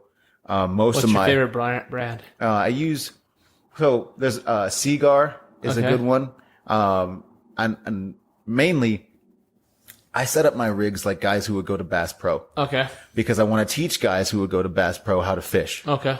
Right? So like I'll go and grab P-line. It's my favorite. Yeah. I use everything I got strung right now is P-line. So. Right. So I use Fluoro Clear in 12 on most of my setups, and then 15 to 20 if I'm going on, like I have rods specifically for willow. Right? Yeah. If you're going for the big old ones. Yeah. If I'm going for the big ones, I'm going to go ahead and use that. Right. But most of the stuff, like I said, you can get, I know guys going 8 foot, 9 foot combos, or I use 7 foot rods, right? Just so that I can, again, know your audience. Yeah. I'm helping Las Vegas anglers who would otherwise be using, I don't know, anchovies or whatever they can find. Go-to, bro. Yeah, like guys, like chovies, bro. Speaking of that, for the first time in like as long as I've been reading the Endow fishing report, a couple weeks ago, they said live bait is being productive. I feel responsible for that. slightly. You didn't get him to say Richard Wiggler live bait's being productive. No, but a couple that's got to weeks be the next before that. step. So Yeah, a couple weeks before that, though, they said Golden Shiner, and before us, that was it. Like it was minnows. There's a couple of guys in town with minnows, but I was the guy with the Shiner. But there was waves. It's awesome. So back to the question, the 15 to 20 is where I'm at. A lot of guys swear by 6 and nothing more. Yeah. Because of the resistance. 6 pounds out in Lake Mead? Bro, like, well, no. General. Like. No. When I go trout fishing, I'm 6 to 4 pounds. Right. That's my thing. But these guys are going after fish with 6 pound tests. Them cat, sometimes it feels like you're just rolling in a log. well, and I know. if you talk to most bass fishermen, they're fishing biggies, and they're running 30 pound if they're in the brush because they need the snag. the snag. So they're everything that they're running is 15 and above, pretty much for everything that they're running. And the striper is a little bit different, but because you got a lot of open water you're bringing them through. So, but still, man, 4 and 6 pound. I had to force myself to go down to a 4 pound because I'm just like, dude, I don't know. And that's a little sketchy. Right. And so my rods. So you think the catfish are temperamental to the size of the line? Like, well, I know not so people are much going to give you catfish, feedback. Not so much catfish as the striper and the bass. Okay. Catfish, in my personal experience, please, guys, don't nobody else is here, man. I don't care what anybody else thinks besides you, so stop talking to them. Good. So, all right. I just want to hear what Mr. Captain Wiggler has to say. Thank you. All right. So, and if they want to say anything, they come talk to me about it. You tell them, Ron. All right. Ron's got my back. All right. I got you, man. Yeah, I want your knowledge. Just because he's not wanting the bucket back on his head, that's the only reason he's got the back. So I'm out of the bucket. So the Lake Mead, Lake Mead setup for me, I run 12 to 15 pound fluoro as my main. Okay. And then my leaders, I'll run either 20 or 30 pound fluoro leaders. Like Berkey makes the Vanish stuff because a lot of guys are like. Berkey's good on a budget, man. Right. They make the joke all the time, right? Life, like outdoor stores, they catch fishermen, not fish, right? Yes. So I really like that, man. It's true. So like I use all of the stuff that these guys like the gimmick stuff just to see if it'll work and help people out. And like I can tell you that the Berkey Vanish stuff, like they don't pay me for it, but that 30 pound is what I use for my leaders because it works. Right. So like, so I'll use like a 15 pound main. Right. And then I'll use like a 30 pound leader. Like, why don't you just keep it all 30? Well, for the bulk and the spool out, right? Okay. Because when you're using like a thicker line, if you're using fluoro, if you don't use like a braid spray or like if you don't use like a line conditioner, line memory is real. So you'll cast and then it'll bird nest on a spinning reel, which is like, you shouldn't be able to do that. Okay. You're going to have a bad time, as they say in South Park, right? Okay. You're going to have a bad time. So You just gotta exactly. You cut it and then throw it in a bag. Don't throw it on the ground. Anyway. See that dude, you're teaching me so much, man. Yeah, because I didn't know you switched from smaller line to bigger line. Yeah. Like I just run all my pulse, like whatever size I put on there, that's the same size the whole time. Oh yeah. So guys, with your main, like a lot of guys, like for the finesse, Yeah. right? So the 12 to 15 pound range is good for most of the stuff you're going to target at Lake Mead. But I have rods specific to willow where I'm going with a longer rod and heavier test. Yeah. But that's just because I like to troll. And when you're slow trolling at like a mile and a half, 2 miles an hour with a bait behind you, right? You want to be able to see it. So like when the fish hit, it's aggressive. When they lock up, it's obvious, right? But when you're trolling in depth, like 50, 60 degree water, and 50, 55, 60 foot of water in that temperature range, that's where they like to hang out. Like in the wintertime, they're going to hold super deep because the water's warmer. So you go after them in the deep. But in the summer, obviously they're in the column where the spawning bait fish and all the other fish are because of the ecosystem, right? Lion King, circle of life. Yeah. So when you're casting from shore, do you reel in or do you cast it out there and set? So I tight line when I'm at the shore. So I'll use like a lot of guys can Google the double dropper loop. Like my rig is a modified double dropper. So I put the weight at the bottom with a snap swivel that you can change out without having to retie on my rig.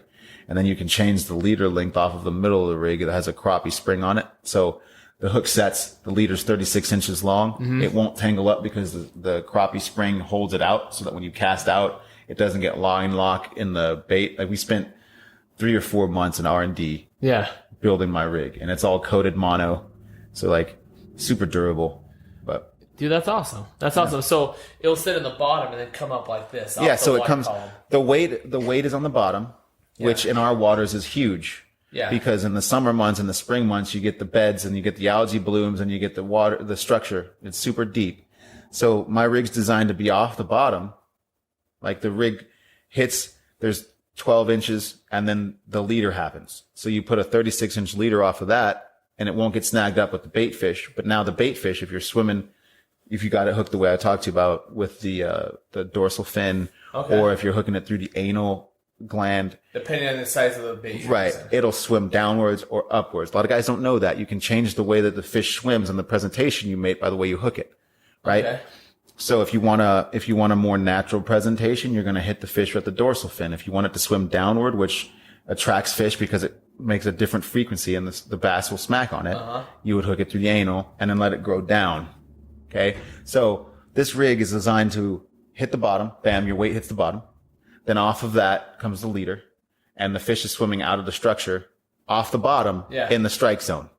So it hits multi-species. That's awesome, man. Wow. What's this brown thing you got behind you here? Oh, so this is a slip float. That video on the site where I was talking about slip float rigs and roaming rigs, free roaming float rigs.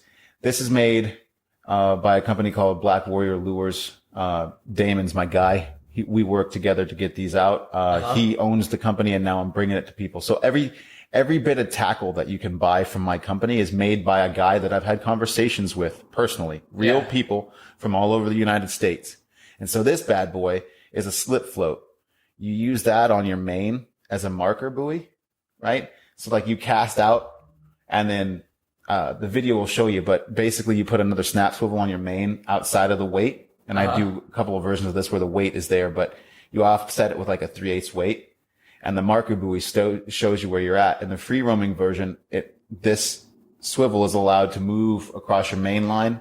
So as your bait moves, you put a glow stick on it in night applications or in the daytime, you can see it and it just moves around and it lets you know where your bait is. And then when it gets hit, boop, it disappears under the water. And now you got to know if there's a fish on. And it's cool when you're night fishing because a glow stick will hit right here. You just tape it in. And then you just watch it do its thing. That's awesome. And I think you were talking earlier about, you're going down to Bass Pro or places like that and just what the average fisherman around is going to be fishing. I think one of the misnomers when we get into hunting and fishing is the more money you spend, the better you're going to do. And again, catching, the bait shops catch fishermen, not exactly. Fish. I shoot, Ron bought some nice guns and there's nothing wrong with buying a really nice gun and an expensive gun. I go do my research and I buy cheaper guns that have been proven performing guns. So I Shot a TriStar for the last couple of years. Yeah. Been an excellent gun.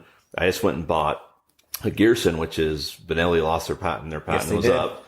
And so Gearson is a Turkish-made shotgun that's using the Benelli patent, so it's using the rotating bolt system. And from everything I've watched and all the reviews on it, it's been an excellent gun for people, and it's really reliable, and it's on par with the Benelli. So you can get a lot of times the same performance if you do your research and you study and you work with it. And to be honest with you, fishing is the same way as hunting. 100%. My gun's not going to be comfortable for everybody else to shoot. Right. It's going to be comfortable for me to shoot, and that's what it needs to be. Your rig is going to be good for you. It's going to work for your style of fishing. It's going to work for us. Yeah, there's tricks you can do to try to make things better. But a lot of times what I see is the best fishermen are taking something somebody else did And make it theirs. and make it their own. And it works for them, because I'm not going to reel at the same speed you're going to reel. Right. I'm not going to throw the same distance you're going to throw. I'm not going to, what you think is the best fish habitat in the world, I'm going to be like, well, yeah, but I like it better over here. And that's how you've got people getting, different people are getting record fish on the same body of water. Well, it's because they're targeting different areas. Right. And so, where you're fishing isn't going to be the same as everybody else. So you're going to have to adapt that where it's going to work for you in that area, in that specific application. Right. And I think that's having the knowledge and having guys that will come out and teach you the knowledge and say, hey. And not trying to be all to the chest with the knowledge. But why? And the other thing is, we see not only just holding it tight to the chest, but just out and out just being rude, nasty jerks. to each other. Yeah. Ron and I, when we first started our podcast, and on our first podcast we talked about it, it says, our theory is, how am I going to complain about a guy not doing it the right way if I'm not willing to teach him how to do it the right way? Yeah. So we have to have more people that are willing to step up and say, hey, I get you're struggling, but here's probably why. Maybe you should try this. That's Bible, dude. We're not telling you that's to, Bible right there. Yeah, we're not telling you to give them your exact hole. Right. I'll put you. No. I'm not going to put you on the X to get ducks. No. I'll sure tell you an area to go try. There's enough fish to go around, man. Thank you. We're overpopulated in Striper and Lake Mead. I mean, that's why they're small. That's what. Yeah. And then so with duck hunting, what Brian's talking about is like, imagine some guy's fishing down the bank from you. He's not in your spot. He's a mile down, and he shoots, and all the fish go away. Yeah. That's what duck hunting's like. Yeah. And so, with you, it might not affect you so much. So you're big. Me and Brian are doing it for selfish reasons because we don't want him scaring our ducks away. Right. The fishermen have the same issue, right? Yeah, you tell everybody about how good you are. But the fishermen have the same issue, right? So we had that on Panguitch. So we get into a spot. I love that spot. And dude. Ron and I are killing it all morning long, right? Dropping the honey holes, bro. Yeah. Bro, you're dropping the spots. But we're killing it all morning long. Hypothetically. Exactly. Navajo. Allegedly. He said no.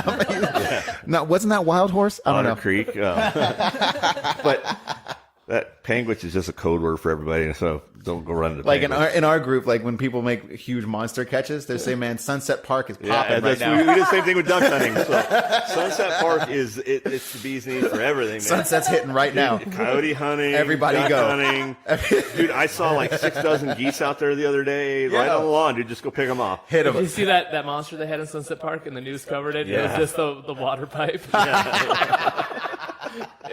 It was messy. I knew it was your people. Yo, it was your people it was. spreading lies Like, hey, on the news. listen, the Sunset Park is hitting right now. I don't know what you guys are talking about, but they're producing massive carp right now. That's truth. That's actual truth. Massive carp.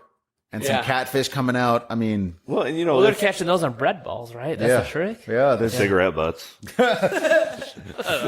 doing their part for the environment. Carp will eat anything, man. But no, I think the fishermen have the same issue we have as duck hunters too. We were sitting out fishing that day, and we're killing it in our spot. And the next thing you know, there's 10 boats 15 feet from us. Yeah. It's like, dude. But were you on the bank? No. Oh. We're offshore. So, Okay. but they Don't hate the players, hate the game. Exactly. Exactly. But the thing is, it's funny because we moved and we were still catching fish. No, I was going to tell you one of my They're favorite catching games, nothing. though. That's what I'm saying. So, What's your favorite games? look. Okay, so hypothetically. Theoretically, allegedly. Yeah, look. So if you're at the bank, there's an unspoken rule. If you're at the bank and there's bass boats anywhere within casting distance, like it's disrespectful because the guy on the bank, he can't throw as far as you can, guy 50 foot under the shoreline, right? Yeah. So we have an unwritten rule as a couple of guys that I know that play casting strength. When it comes time, It's like Battleship. no, it's called Basscaster. So, hypothetically, Only if you're being a real Richard Wiggler. yes, don't be a Richard out there playing Basscaster, because if you say that it was me who taught you that, you're wrong, because you've been doing it for years. But I mean, it's just one of those things. Like, What do you do? Tie like a 10-pound weight on your fishing pole? no, Like, dude, I have a rule: no more than a 2-ounce sinker. Okay. Do you have any bait on your pole too? Negative. No hooks is the rule. No hooks, single barb, end-all style. Just kidding. Why don't you? Why don't you? You got 3 trebles on there. No. You gotta put some business cards on there, man. No, funny story, dude. So I was at we were at okay. What's the name of the game one more time? Oh, Basscaster. And the trick is to try to get your weight onto their boat. Name of the game. Boat is style points. Okay. People is extra. But I do not support, nor do I condone, hypothetically, playing Basscaster at any of your local bodies of water, because NDOW frowns on that. So don't do it.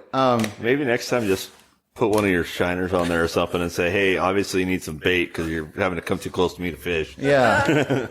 I have a shirt that says, if you can read this, you're too close to my spot. Right? And that's real. So Basscaster, dude. No, listen, that's a new game. it's a Super Nintendo game, dude. Basscaster. I don't think we can play that game, Duck Hunt. I really think you ought to put business cards on it when you're throwing them out. Dude, I was at where was that? I was at okay. Spot giveaway. Have you ever had any people yell at you when you hit them on the boat? Oh yeah. Oh yeah. Allegedly. Hypothetically. Listen, What's the best thing you had them yell? I had a guy clap. Like, I'm not even mad. That's impressive. Like, because I freaking hucked that, dude. Like, I meant every bit of that. Because the dude was just lurking. It's just the boss and I hanging out. And I'm like, I'm like, listen, we're gonna play Basscaster. Wait, hypothetically, right? Allegedly. Allegedly. Yeah. I don't want to implicate myself and anybody who wasn't may or may not have Scotty been Feller there. got on and he says, I gotta start playing Basscaster. You damn right. Listen. Scotty, we can't play Basscaster with shotguns, just saying. We do. Oh no, I can't talk about that game. Okay. Yeah, not to incriminate yourself. So all right, so here's what happened. I cast out hypothetically. And I may or may not have connected with this guy's bass boat, right? May or may not. And it may or may not have been one of those super sparkly tracker joints from a big box store that you guys may or may not know. Kmart? Right. It was a Target special, right? It was actually, it was a Costco boat. Anybody? They sell fishing boat at Target, man. You get a lot more guys in there. I'm saying, listen, I would be there, right? So it connects hypothetically. And as I'm going, so you can't really recover that, right? Like you can't reel that back. You can. Set it. So again, there's for the rules. Hypothetically, no hooks involved, ladies and gentlemen. You're practice casting like you would in your backyard with a new bait caster, okay? Because that's the defense you play when you hit somebody's rig. You say, I was just practicing my cast. As a bonus, if a game warden comes and tries to get you in trouble, you're not even fishing. What I'm other saying. excuses you got, man? Is that the only one you yell? Well, that's the number one. Okay. Because it tends to work. There's no hook. I was just practicing. Right? I don't even have a snap. I just tie it on directly like I'm practicing from home, and I just huck that. Anyway, full send. The other one is No, okay, so you throw on the guy's boat, then what happens? he looks at me and he's like looking down at the rig, and I'm setting my rod back in the rod holder like I had just cast it out like nothing ever happens, dude. And then the dude starts clapping. And I'm trying to sell it, right? I'm really trying to sell it. Like I'm tightening it back up, so I'm lining, right? It's just, anyway, I made it out alive. Yeah, like nothing ever happened, dude, from the bank. Just like, knew though, right? 100%. I heard it connect. I'm just like, oh, yeah, that was me. 100%. That was all the way me. He probably looked at the boss and was like, no, over there. No. So, I mean, ladies and gentlemen, I do not support nor condone Basscaster. You tightened it up. Yo, I tightened it up like I was casting for. You got to sell it, bro. Like I just set the thing back in the rod and went about my business. May have sat there like 20, 30 minutes. I think the dude cut it, right? Because he was moving on. But that's the thing. Like they, respect. Okay. Well, good, man. That's Hypothetically. awesome. Hypothetically. Allegedly. This is not this is not an Endow book. No. Anyways, man. So tell us how, if people want to get your stuff, what do they do, man? Okay. So wigglerarmy.com. Okay. Right. We are Wiggler Army everything. So Okay. like if you find us on Twitter, it's Wiggler Army. Social media wise, Facebook, the bait page, the bait shop page is facebook.com/baitfordays. Okay. And you can find that page, give us a like. We appreciate that support. And then we have YouTube.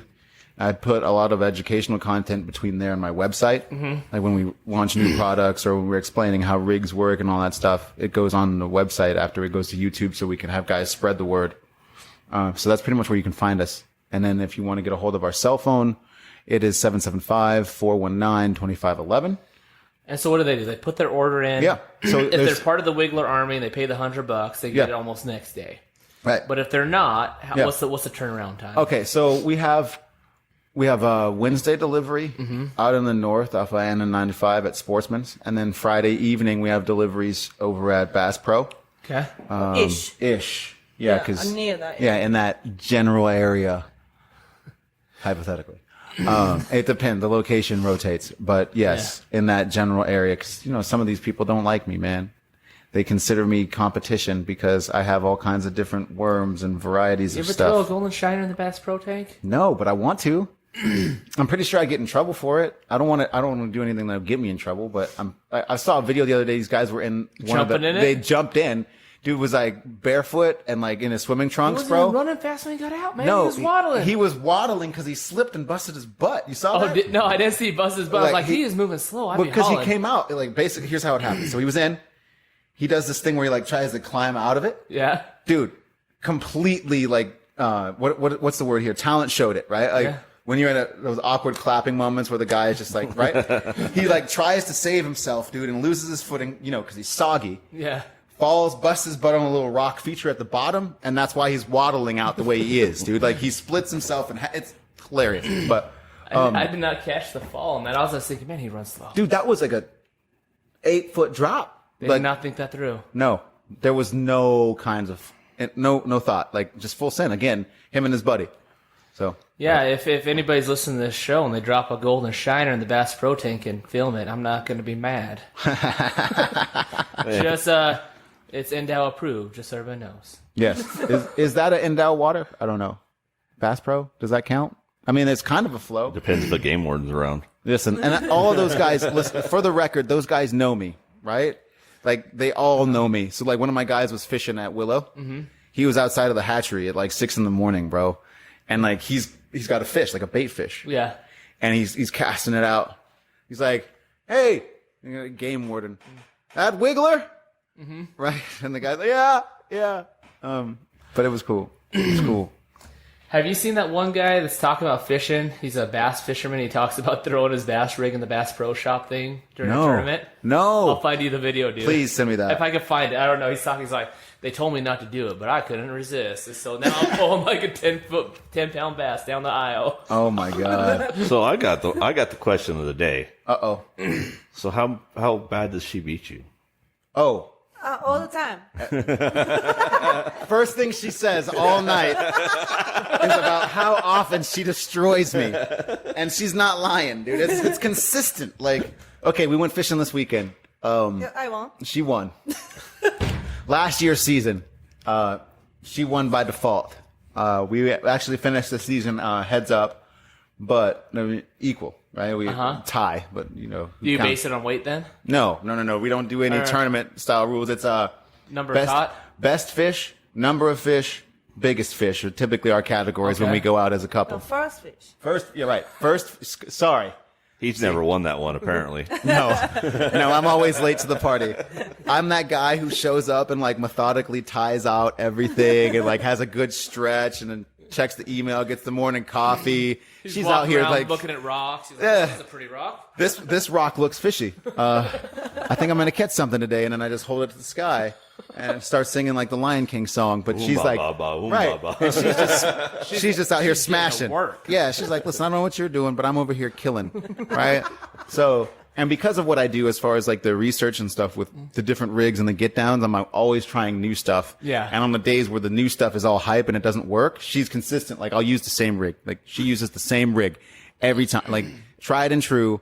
I'm not gonna get like you can set your watch by it. That's what I'm saying. And so, I'm trying new equipment. That's what I'd say too. that's right. I got a new choke in my gun. It's look. I put a brand new. The brake is messed up. That's all. Oh, I have new my shoe was decoys out. untied. Oh, sorry, my shoe was untied. We all got excuses. This is Look, dude. I mean, I didn't. losers usually do, man. That's what we're trying to teach kids how to not do that, right? Elkie just got in there. She's talking crap. She said, "Quiet girls always are the ones that beat the boys." It's true.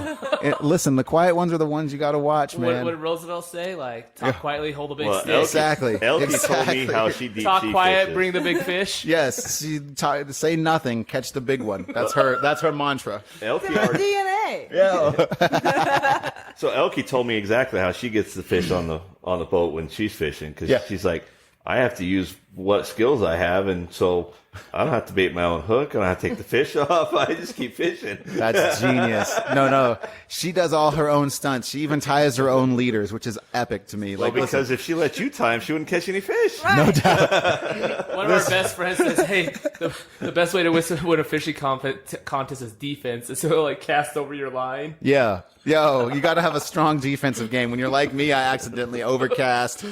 Sometimes. And you just yell defense. Yeah, I'm just like, listen, I got defense. Anyways, well, man, how long are we out on now? Dude, we're sitting an hour and 45 minutes on this one so far. It didn't even feel like it. It went Didn't so feel quick. like it. I Yeah. feel like I could talk to you for another hour, but you guys saying. got 8:30 tomorrow Got to go shout out Indow. A shout out Lake Mead National Rec. for Earth Day, man. Yeah, Earth Day. Listen, April 22nd. That's next Thursday Okay. for those who have a calendar in front of them. Registration starts at 8:30, but you got to pre-register. We have a flyer. I'll give it to you so you can. Yeah, send it to me. I'll put it up on our Battleborn Duckers for you. Sick. We got 50 spots. We got to get out. We team with Lake Mead National Rec volunteers and Tiny Boat University, Nevada. We'll be out there. Registration starts at 8:30, but if you pre-register, it's pretty quick. Goes from 9 to noon, and then after that, we got bait. I'll be bringing bait out. We'll be barbecuing with families and the people who show up. So show up. You may get some brisket. I mean, it's a great day. We'll be barbecuing the whole time we're cleaning up, so it'll be at least a 4-hour brisket. I mean, you know. Sounds good, man. Well, thank you so much for being here. You know, and Thank you there's- for having me. We haven't even talked. I mean, we talked about the bait company. We talked about kids, but we didn't talk about your whole other endeavor that you got going on. Oh yeah. So how did you become famous? Famous is such a hard word. I don't even, like, a lot of people know me. Why are you so punk rock? Thank you. So, I keep it punk rock. My buddy Chris Myers will tell you that, but I started as a drummer, right? I've been playing drums since I was 6. I started playing professionally at like 17. We were in a band called the Antonyms. Shout out the Antonyms. That was fun, because our lead singer was our bass player and she was a she, which is unheard of in the early 2000 rock and punk rock scene, which was awesome, pushing boundaries even then. So like sitting in a parking lot because I couldn't get in a bar because I wasn't old enough to play. So I'm like doing a House of Blues, and I'm sitting at the House of Blues in the parking lot in our truck, our band truck, and I couldn't get in. They tell me you can come in. You can be in here for 10 minutes longer than you're supposed to be, because if you got to go to the bathroom, that's fine. You can get food, you get your meal ticket, but you're in the truck.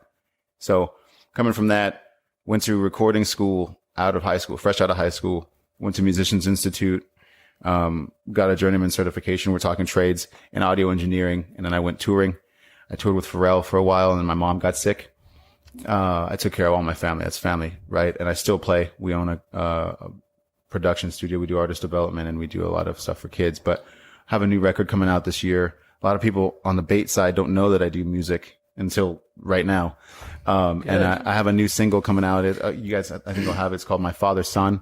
And it dropped, my dad passed on April 30th, 2010. Oh, sorry to hear that, man. Thanks, man. And my mom, like, I took care of both of my parents until they passed, which you're supposed to do. But this song marks the 10-year anniversary and all the things that I dealt with dealing with that. Hey, dude, yeah, let's play this and close it out with Well, this. yeah, I think we're gonna close it out, and we'll just play this video for this for the end of to close our show out. But man, we really appreciate having you on. Thanks for having us. We appreciate everything you guys are doing. You guys are doing some great things, and Thank you. man, the kids are lucky to have people like you guys around. And man, I think Vegas is lucky to have them. we found our fishing counterpart with what we do. I think Yes, sir. we have a ton in common, and it's been great talking with you. And we're going to leave you guys with his single. And as always, if you're going to go out this weekend, make sure you take somebody with you. If you're going to take somebody with you, make sure you teach them something. And if can't take them or teach them, at least make sure you hunt and fish hard.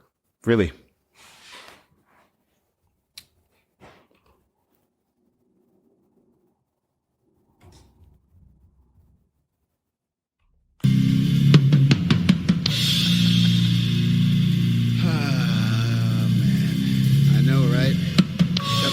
Got a little bit of funk, got a little bit of rock and roll.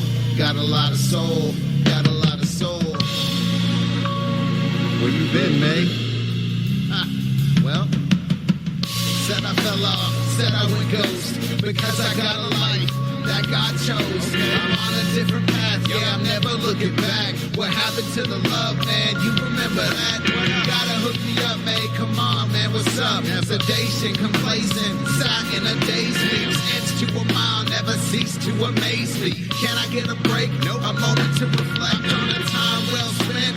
Plowing ahead, only growing like afros. Stop picking on me. Not my fault, my soul glows, man. Is that okay? Never said it would be easy with the last name May. Never said it would be easy with the last name May. Working every day to fill his shoes. I know he sees me now and his dream came true. Got a little hip hop, a little bit of funk, a little bit of rock and roll. I got a lot of soul, I got a lot of soul. Been through a lot, never stopping now. I'm good to go. Yeah, I'm good to go. Yeah, I'm good to go. My father's son, Mayday. I never stop, I go. I never stop, I go. I never stop, I go. My father's son, Mayday. It's time to start the show. I'm not time to start the show. It's time to start the show. Get it? Let's face it, you're chasing a phantom. That version of you and that life that you're planning. Yo, you get lost in your head. Opinions killing progress, now you're filled with regret. Doubt, self-loathing, depression, and sadness. Knocking you out of them positive habits. Your spirit is tarnished, your soul is worn. Tell me, Mr. May, will you conform? I see you put on weight. Remember, you're training 5 miles a day, making gains. No waiting. Those days get farther away. Tomorrow not promised, better get it today. Those days they keep getting farther away. Tomorrow not promised, better get it today. Working every day to fill his shoes. I know he sees me now and his dream came true. Yo, it's you and me, right here, right now. Oh, you want to do this? Okay, you made your point. We've come a long way to keep my demons at bay. Yeah, but don't act like it wasn't fun, man. For years of it was okay. Yeah, but it wasn't right. The people that we hurt on those frequent crazy nights. See, I was some good. Hold up. What's done is done, and we can't take it back. But from this moment on, we can live like today is our last. Okay, whatever that you feel, you sound just like your dad. I know. At first it was kind of crazy, and now I sit back and laugh. Keep your hands in front of your face and your foot up on that gas. Hey. Keep your hands in front of your face and keep punching, kid. Just keep punching, kid. That's what he used to say. And now you're here. What up, Dad? What up, Dad? It's been a minute. A long time. I figured I'd tell you something. And I want to share it with the world. Turning on a wrench to playing a kid. One man upon the planet that I ride with. Got him tatted on my neck, cause he's always on my brain. 10 years come and gone. What's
forever. 10 years. We love you.